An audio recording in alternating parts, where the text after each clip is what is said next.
artigo 8º, também essa é sugestão da comissão, que diz: a criação de novos cursos de ensino superior, além de observar as exigências e os calendários dos órgãos responsáveis pela regulação de cursos, dependerá de prévia apresentação de projeto pedagógico, estimativa de impacto financeiro orçamentário e estudo de viabilidade que demonstre inexistência de colidência com outros cursos do centro universitário e pesquisa de mercado, observando-se obrigatoriamente para esse fim os dados do INEP.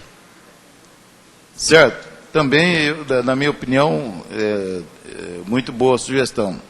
Depois, no parágrafo 3º, tem a inclusão da Lei Complementar Municipal, e é só o capítulo 3º.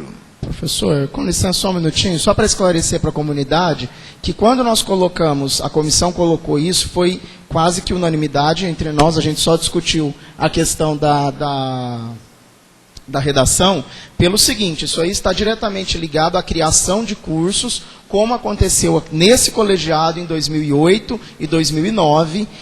Então, agora não basta dizer que se tem um estudo prévio e esse estudo não ser apreciado. Ele tem que ser submetido ao Conselho Universitário para que seja aprovado.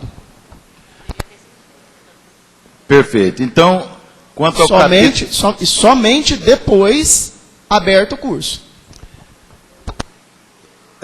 Quanto ao capítulo 3, então, aqueles que são contrários, por favor, se manifestem. Se abstêm, aprovado por unanimidade. Vamos ao capítulo 4. Capítulo 4 não tem alterações. Título 2, agora, capítulo 1, da administração superior. Esse é um ponto que eu fiz aquela exposição inicial, justamente para a gente criar o contexto aqui, né? Ele diz o seguinte, no parágrafo 1º: como incentivo à profissionalização, ao melhor aproveitamento da experiência administrativa acumulada e ao aperfeiçoamento da administração do centro universitário, a reitoria e o conselho universitário, assim como todos os seus demais órgãos colegiados, terão como membros, quando docentes, os docentes contratados em regime de dedicação integral, ou, na falta destes, os docentes contratados em regime com maior dedicação parcial, ou, na falta destes, os contratados em regime horista com a maior carga horária da instituição. Parágrafo 2º. Com os mesmos objetivos especificados no parágrafo 1º deste artigo, os membros docentes ou não de todos os órgãos colegiados do centro universitário poderão ser reconduzidos mediante eleição e nomeação pela autoridade competente. Esse é um ponto inovador na nossa realidade da FEB, em discussão. Então, professor, foi esse ponto que eu assustei demais quando eu li o regimento para vir para a reunião. Isso não foi uma proposta da comissão, foi uma proposta do senhor. Foi minha. Sim, e eu não concordo pelos motivos que eu já coloquei. Eu acho que o professor horista, existem professores horistas nessa instituição, que são professores dedicados. O fato de não ter contrato, e volta a falar, a instituição nunca vai poder ter 100% dos seus docentes contratados, mesmo que nós queiramos, isso não vai acontecer por questões óbvias financeiras, a instituição não vai suportar. Então, eu não concordo. Eu acho que nós, como horistas, ficamos relegados ao último plano, não é isso. Então, eu não concordo com isso, não sei o que a comissão acha, os outros membros da comissão, por favor, se manifestem, e os demais professores. Eu não acho justo colocar o professor horista nessa situação que foi colocada. Tá bom, essa opinião deixa eu esclarecer. Sim, então eu já passo a palavra. Como eu disse, a intenção não é colocar em segundo plano os professores horistas, não é isso não. A intenção é constituir um corpo de administradores especializados. Eu não vejo como um professor horista de 40 horas, por exemplo, possa assumir a coordenação de um curso. Isso é possível? Professor, mas quando ele assume a coordenação... Me responda. Um professor horista de 40 horas tem condições de assumir a coordenação? Ele tira a licença. Quantos professores horistas são coordenadores de curso? Quantos? Eu não estou entendendo, senhor Fatinho, professor. você não entendeu a pergunta. A pergunta é a seguinte: um professor horista, 40 horas, que tenha 40 horas, tem condições de exercer a coordenação do curso dando as 40 horas? Professor, por isso que É existe possível, não? licença, professor. Hã?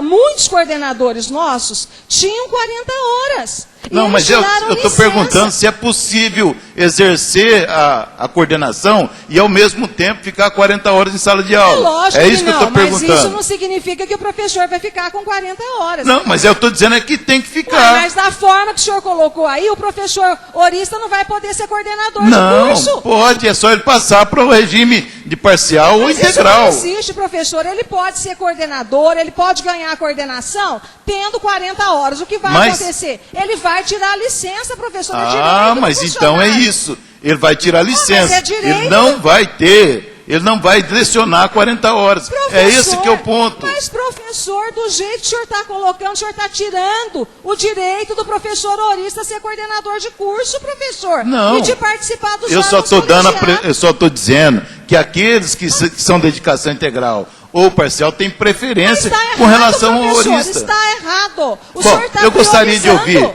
a manifestação do plenário e o entendimento do plenário sobre essa questão. É só isso. Eu não vejo nenhuma injustiça, não estou olhando com a questão de injustiça, nem de preterimento. Eu estou analisando e estou dizendo que eu acho que tem que fazer parte da administração da FEB aqueles que são especialistas em administração. É só isso. Oi, professor, só um minutinho. Eu tô meio viciado em direito constitucional. É o seguinte, para nós incluirmos isso e mexermos, eu vou para o ponto de vista da legalidade. Isso aí não, esse tópico, nós trouxemos ele do estatuto, que foi aprovado. A parte do Conselho Universitário, ela está diretamente ligada ao estatuto. Primeiro, então acho que a gente precisava mexer no estatuto e não no regimento. Só um esclarecimento. O estatuto não fala nada com relação a esse ponto aqui. Fala da composição do Conselho Universitário. Não, essa matéria se restringe ao regimento. Não, o detalhamento da matéria. O detalhamento da matéria vai para o regimento. Não. No estatuto, o estatuto não trata, pode analisar, o estatuto não trata de regime de dedicação de docente. Quem trata disso é só o regimento. Perfeito. Mas o estatuto... Então a matéria vai ser aquilo que o Conselho Universitário decidir sobre o regimento. Mas o estatuto traz a formação, a composição do Conselho Universitário. Mas aqui não mexe nisso, Danilo. Não está me deixando concluir. Aqui só está falando de regime de dedicação dos docentes. Não, aí nós estamos falando da composição do Conselho Universitário. Aí nós estamos falando da composição do Conselho Universitário. Não é composição. Sim, nós estamos falando, professor. O artigo 14, a administração superior compete ao Conselho Universitário. Sim. Então, isso está no estatuto. Mas aí eu entendo, em consonância... Por que nós estamos mexendo no estatuto? Junta. Me diga uma disposição aqui que está mexendo no estatuto. Nós estamos incluindo esse parágrafo primeiro. Olha... No estatuto ele não existe. Não está mexendo no estatuto, Danilo, olha só. Veja bem, como incentiva a profissionalização, ao melhor aproveitamento da experiência administrativa acumulada e ao aperfeiçoamento da administração do centro universitário, a reitoria e o conselho universitário, assim como todos os demais órgãos colegiados, terão como membros, quando foi eleito um docente, então quem? Os docentes contratados em regime de dedicação integral. Só estou dizendo, vamos dizer assim, que tipo de docente que tem que ser. Exatamente, professor. Entendeu? O meu entender, se o senhor me permitir a conclusão, é a restrição do direito. O que a Patinha está querendo dizer, e talvez não tenha conseguido, é que um professor horista, ele não pode ser membro do Conselho Universitário. Ele vai ser a terceira classe de membro. Aí nós estamos atendendo uma formação que não era o espírito do Estatuto. O espírito do Estatuto é que o horista, o parcial, o dedicação integral, o doutor, o mestre, o especialista, todos possam ser membros do Conselho Universitário. Tá bom, deixa nós só dar mais uma... Nós estamos restringindo o direito, nós não podemos fazer só isso. mais uma observação. Essa é uma questão que eu acho que é uma questão de filigramas. E veja só. Na questão de simetria constitucional. Veja bem, não.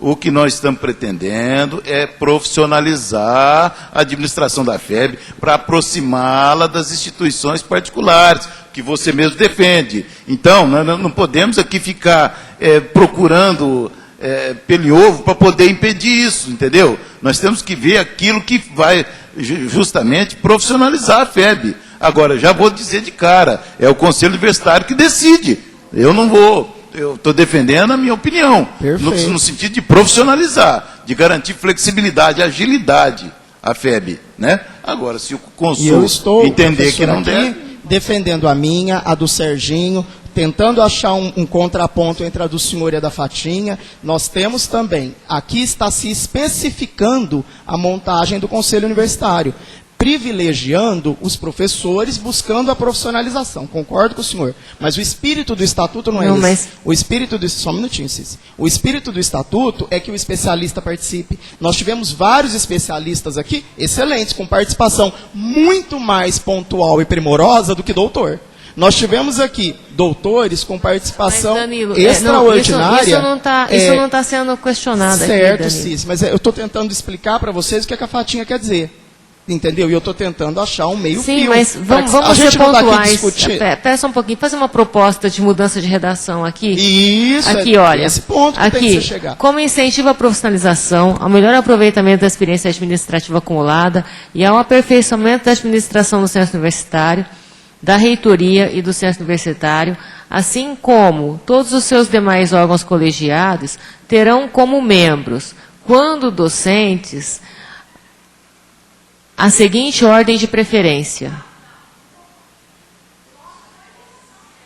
Gente, presta atenção, presta atenção.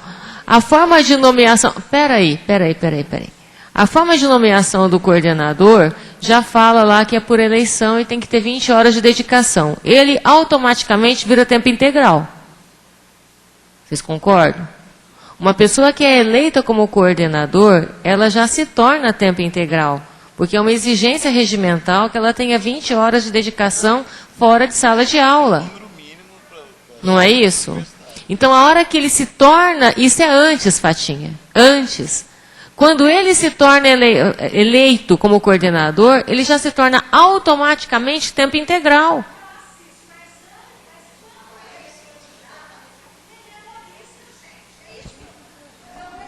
Acho que precisa desenhar para mim, porque não é possível.